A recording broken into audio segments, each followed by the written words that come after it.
नमस्कार प्रिय दर्शकों, आप सभी का हमारे चैनल पर बहुत बहुत स्वागत है। प्रिय दर्शकों, एक बूढ़ी चिड़िया ने बताया कि एक ही घड़ी मुहूर्त में जन्मे 4 लोगों का भाग्य अलग अलग क्यों होता है।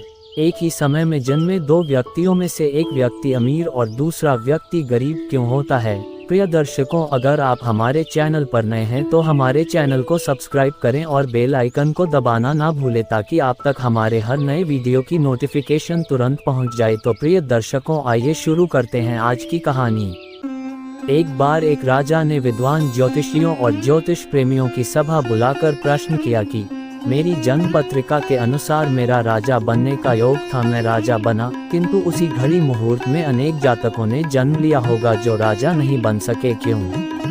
इसका क्या कारण है? राजा के इस प्रश्न से सब निरुत्तर हो गए। क्या जवाब दे कि एक ही घड़ी मुहूर्त में जन्म लेने पर भी सबके भाग्य अलग अलग क्यों हैं? सब सोच में पड़ गए कि अचानक एक वृद्ध खड़े हुए और बोले, महाराज की जय हो।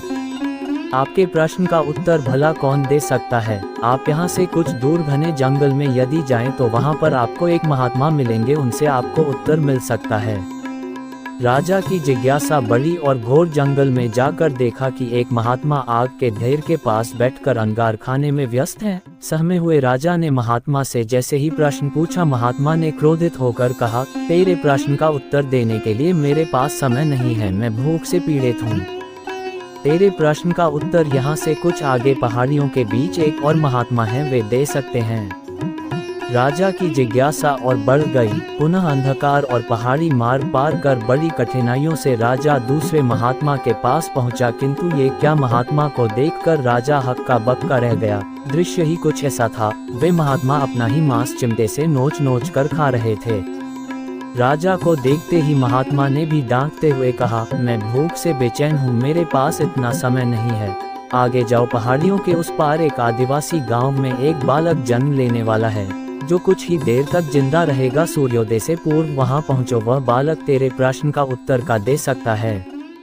सुनकर राजा बड़ा बेचैन हुआ, बड़ी अजब पहेली बन गया मेरा प्रश्न। उत्सुकता प्रबल थी, कुछ भी हो यहाँ तक पहुँच चुका हूँ, वहाँ भी जाकर देखता हूँ क्या होता है। राजा पुनः कठिन मार्ग पार कर किसी तरह प्रातः होने तक उस गांव में पहुंचा।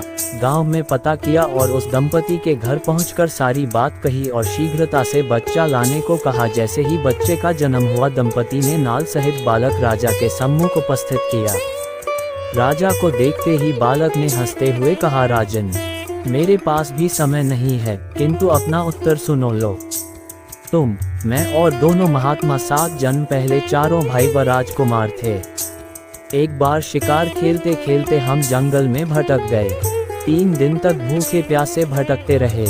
अचानक हम चारों भाइयों को आटे की एक पोटली मिली। जैसे तैसे हमने 4 बाटी सेकी और अपनी अपनी बाटी लेकर खाने बैठे ही थे कि भूख प्यास से तड़पते हुए एक महात्मा आ गए। अंगार खाने वाले भैया से उन्होंने कहा, बेटा, मैं 10 दिन से भूखा हूँ, अपनी बाटी में से मुझे भी कुछ दे दो, मुझ पर दया करो जिससे मेरा भी जीवन बच जाए। इस घोर जंगल से पार निकलने की मुझ में भी कुछ सामर्थ्य आ जाएगी। इतना सुनते ही भैया गुस्से से भड़क उठे और बोले, तुम्हें दे दूंगा तो मैं क्या आग खाऊंगा, चलो भागो यहाँ से। वे महात्मा जी फिर मांस खाने वाले भैया के निकट आए, उनसे भी अपनी बात कही, किंतु उन भैया ने भी महात्मा से गुस्से में आकर कहा कि बड़ी मुश्किल से प्राप्त के बाटी तुम्हें दे दूंगा तो मैं क्या अपना मांस नोच कर खाऊंगा। भूख से लाचार वे महात्मा मेरे पास भी आए, मुझसे भी बाटी मांगी तथा दया करने को कहा, किंतु मैंने भी भूख में धैर्य खोकर कह दिया कि चलो आगे बढ़ो, मैं क्या भूखा मरूं। बालक बोला, अंतिम आशा लिए वो महात्मा है राजन, आपके पास आए, आपसे भी दया की याचना की। सुनते ही आपने उनकी दशा पर दया करते हुए खुशी से अपनी बाटी में से आधी बाटी आदर सहित उन महात्मा को दे दी। बाटी पाकर महात्मा बड़े खुश हुए और जाते हुए बोले, तुम्हारा भविष्य तुम्हारे कर्म और व्यवहार से फलेगा। बालक ने कहा, इस प्रकार है राजन, उस घटना के आधार पर हम अपना भोग रहे हैं। धरती पर एक समय में अनेकों फूल खिलते हैं, किंतु सबके फल रूप, गुण, आकार, प्रकार, स्वाद में भिन्न होते हैं। प्यारे दर्शकों, इस वीडियो के अंत तक बने रहने के लिए आपका बहुत बहुत धन्यवाद। अगर आपको ये कहानी पसंद आई है तो कमेंट बॉक्स में राधे राधे लिखना ना भूले। धन्यवाद।